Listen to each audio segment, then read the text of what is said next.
Bienvenido a este curso de álgebra en donde exploraremos las nociones básicas desde la teoría de conjuntos, la aritmética, los polinomios y diferentes tipos de funciones polinomiales y sus comportamientos hasta las funciones trascendentales que necesitamos conocer antes de un curso de precálculo.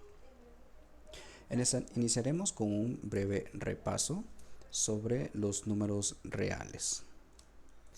Antes de hablar propiamente sobre los números reales, tendremos que tratar ciertas nociones de la teoría de conjuntos. En ese sentido, buscaremos definir la idea de conjunto, la idea de elemento de un conjunto y cuáles son las operaciones que podemos realizar con los conjuntos, es decir, qué tipo de cosas podemos hacer con los conjuntos. Vamos a decir que un conjunto es una colección de objetos bien definida. Lo que queremos decir por una colección de objetos bien definida es que tendremos varias cosas que las vamos a tomar en cuenta dentro de una lista, pero para que puedan entrar en esa lista tienen que cumplir una condición. Por ejemplo, podemos hablar de el conjunto de los dígitos. Vamos a decir que si D es el conjunto de los dígitos, para que un objeto forme parte de D, es necesario que sea un dígito. También podemos hablar del conjunto M como el conjunto de los dedos de la mano, es decir, la condición que define bien este conjunto es que para que un objeto esté en él sea un dedo de la mano. Cualquier cosa que no sea un dedo de la mano no puede estar dentro de la lista M. Cualquier cosa que no sea un dígito no puede estar dentro de la lista D. Vamos a decir que un elemento es un objeto que forma parte de un conjunto. Por ejemplo, en el caso del conjunto D, el 0 es un elemento del conjunto D. Decimos entonces que 0 pertenece a D. El símbolo que aparece como una letra E un poco extraña se lee pertenece a. Decimos que 0 pertenece a el conjunto D o que 0 está en el conjunto D.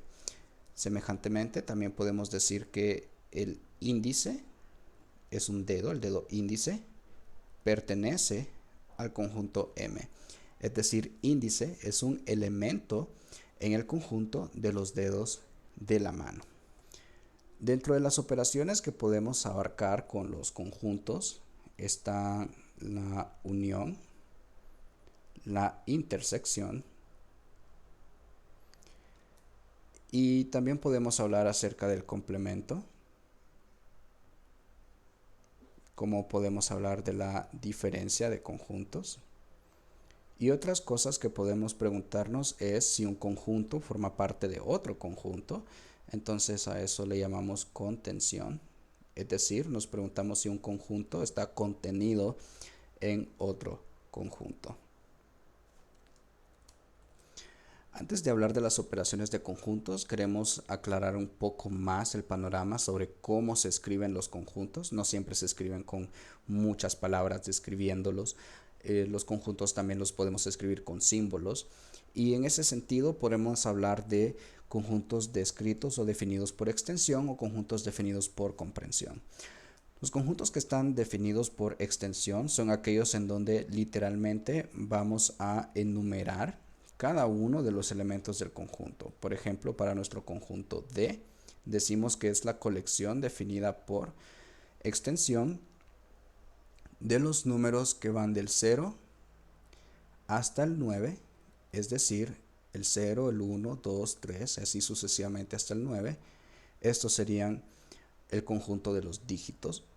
Así también el conjunto de las manos, de los dedos de las manos, está conformado por extensión por aquellos elementos que son el pulgar, el índice, el dedo medio, el anular y el meñique. Utilizamos la definición por extensión cuando los elementos de un conjunto son muy poquitos o cuando ya conocemos por el contexto cuál es la regla que decide si un elemento, perdón, si un objeto realmente es un elemento de un conjunto o no. En el caso de comprensión, estamos tratando con una fórmula. Por ejemplo, podemos decir que D es la colección de todos los D tal que D es un dígito. Aquí hemos dicho de manera explícita cuál es la condición para que el conjunto recoja un objeto. La notación aquí significa que este carácter D viene a representar un elemento arbitrario que forma parte del conjunto. La línea vertical se lee tal que o donde, así que estamos diciendo que D mayúscula es la colección de todos los D minúscula, donde entendemos que D minúscula es un dígito. Podríamos también describirlo con una fórmula un poco más sofisticada, utilizando signos de desigualdad y etcétera. Eso lo vamos a ver más adelante con otros ejemplos más puntuales. Es importante que conozcamos estas notaciones porque de eso va a depender la agilidad con la que resolvamos otros problemas más adelante. También hay que notar aquí que los conjuntos los denotamos con una letra mayúscula. La letra puede ser en molde, puede ser cursiva, incluso puede ser una letra griega. Y por costumbre solemos denotar a un elemento arbitrario o a un elemento prototípico de un conjunto con la misma letra pero en minúscula.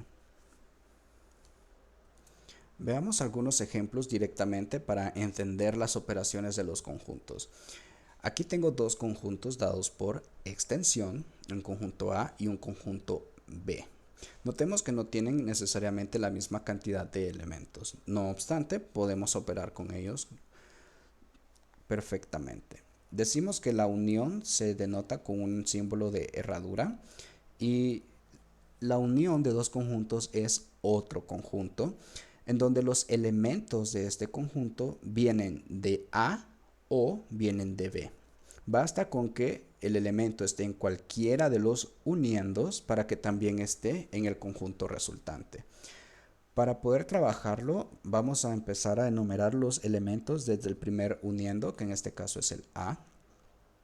Tenemos al 0, al 1, 4, 5 y 7. Luego enumeramos los elementos que están en el conjunto B. Notemos que el 0 también está en B, pero como ya lo notamos una vez, no lo volvemos a escribir. Lo mismo sucede con el 7, así que nada más copiamos el 2, el 3, el 8 y el 9. La unión de dos conjuntos entonces se asemeja a la suma en el sentido de que vamos a juntar los elementos de los dos conjuntos y si alguno aparece repetido solo lo escribimos una vez. Esto es análogo a que escribamos en una hoja de papel todos los elementos del conjunto A y luego la unamos con los elementos que están en el conjunto B. Entonces la unión de dos conjuntos es potencialmente más grande que cualquiera de los dos conjuntos originales. La intersección de dos conjuntos corresponde a todos aquellos elementos que los intersectandos tienen en común. En el caso de A y B, vemos que solo el 0 y el 7 son elementos en común. Por lo tanto, la intersección resultará en dos elementos únicamente, el 0 y el 7. La intersección se puede entender como si tuviéramos escritos los elementos del conjunto A sobre una lámina de acetato o una hoja más bien de plástico translúcido o transparente que podamos ver a través de ella y hemos puesto justo encima de ella la lista B en otro papel, perdón, no papel, en otra lámina del mismo material transparente. Entonces aquí podemos comparar cuáles son aquellos elementos en donde se traslapan y esos serían el 0 y el 7. Por lo tanto, la intersección sería aquel conjunto conformado por los elementos que están tanto en A como en B. La diferencia, por otro lado, se puede entender como ya sea A sin B o todo aquello que está en A que no está en B. En el sentido de A sin B nos referimos a que estamos tratando con todos los elementos de A, salvo los que también están en B. Como el 0 y el 7 también están en B, A sin B tendría que ser el 1, 4 y 5, o el conjunto de 1, 4 y 5. Esto equivale a que tengamos dos listas y las estemos comparando, la lista A con la lista B, y vamos tachando aquellos elementos de B que ya habíamos tomado en cuenta en A. Una forma equivalente de verlo es todo lo que es de A que no es de B. Como el 0 y el 7 son tanto de A como de B, todo lo que está en A que no está en B serían necesariamente el 1, el 4 y el 5. Notemos además de que esta operación no es conmutativa. ¿Qué quiere decir que no es conmutativa? Que si cambio el orden, ya no es más A menos B, sino B menos A. No me va a dar el mismo resultado, porque ahora me estoy preguntando por aquellos elementos que están en B que no están en A. O, alternativamente, todo lo que es de B sin aquello que también es de A. En ese sentido, vamos a tener únicamente al 2, al 3, al 8 y al 9 en este nuevo conjunto. La diferencia de conjuntos se distingue de la intersección y de la unión, porque si yo cambio el sentido de los conjuntos, el resultado va a ser diferente. Si hablo de la unión de A con B, obtengo el mismo resultado que si hablara de la unión de B con A. Preguntarme cuáles son aquellos elementos que están en A o en B es lo mismo que preguntarme cuáles son aquellos elementos que están en B o en A. Lo mismo si me pregunto cuál es la intersección de A con B, es cuáles son aquellos elementos que están en A y que también están en B. Es lo mismo que preguntarme cuáles son aquellos elementos que están en B y que también están en A. Esa simetría no existe en la diferencia. Cuando hablamos de complementos, es necesario definir un conjunto universo o un conjunto global en donde están los elementos de los conjuntos con los que estoy tratando, ya que el complemento precisamente se trata de todos aquellos elementos que no forman parte del conjunto que estoy usando como referencia. Notemos aquí que todos estos números que están en A también están en el conjunto D de los dígitos. Entonces, cuando hablamos de el complemento de A, nos estamos refiriendo a todos aquellos elementos del conjunto D, que es el conjunto universo que he elegido arbitrariamente, que no están en el conjunto A. Este símbolo con una línea diagonal es equivalente a hablar de la diferencia. Es decir, si estoy pensando en A como un conjunto que estoy tomando como construcción de elementos del conjunto D de los dígitos, entonces pensar en todos aquellos elementos de A que los complementan, lo voy a decir bien. Pensar en el complemento de A es pensar en todos aquellos elementos que no están en A, pero que necesariamente están en un conjunto más grande, que sería el universo al que pertenece A. Y ese es arbitrariamente el conjunto D. ¿Por qué digo arbitrariamente? Porque he querido que fuera el conjunto D. Pude haber elegido otro conjunto universo. Y eso es lo divertido sobre ese conjunto, que puede ser cualquier conjunto. Lo define el contexto o la necesidad.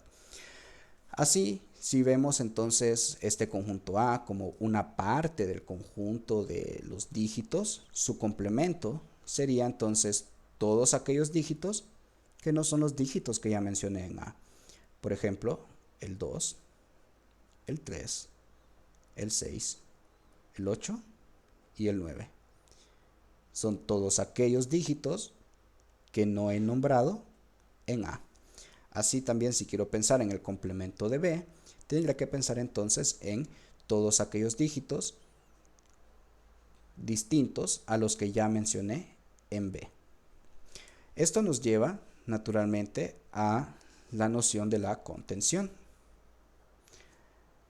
Decimos entonces que el conjunto A está contenido en el conjunto de los dígitos, en el sentido de que todos los elementos que están en A también están en el conjunto de los dígitos D. Pero no es cierto que todos los elementos en el conjunto de los dígitos estén en el conjunto A. Es decir, D no está contenido en A. Por ejemplo, el 9 es un dígito y está en el conjunto D, pero no está en el conjunto A. Así que no es cierto que D, como conjunto de los dígitos, esté contenido en A. Pero sí es cierto que A contiene al 1 y D también contiene al 1. Y como esto es cierto para cualquier otro elemento que también esté en A, el 0, el 4, el 5 y el 7, que también está en D, decimos entonces que A es un subconjunto de D. También diríamos que B es un subconjunto de D o que B está contenido en D, porque todo lo que está en B también está contenido en D. La contención entonces nos viene a dar la idea de un subconjunto. Decimos entonces que aquel conjunto que está contenido en otro se llama subconjunto y aquel conjunto que contiene a otro se le llama superconjunto. Y esta relación siempre es relativa. ¿En qué sentido quiero decir que es relativa? El hecho de que A sea subconjunto de D no necesariamente quiere decir que A sea subconjunto de B. He definido esta relación de A hacia D únicamente en el sentido de que aquello que está en A también está en D. He definido esto únicamente con respecto al conjunto D. Existen casos en los que un subconjunto forma parte de otro subconjunto que forma parte de otro subconjunto. Eventualmente vamos a ver algunos de esos casos. Les llamamos sucesiones de conjuntos. Y sería algo, por ejemplo, decir de que el 0,1 es un subconjunto del 0,2,1 y este a su vez es un subconjunto del 0,7,2,3,1.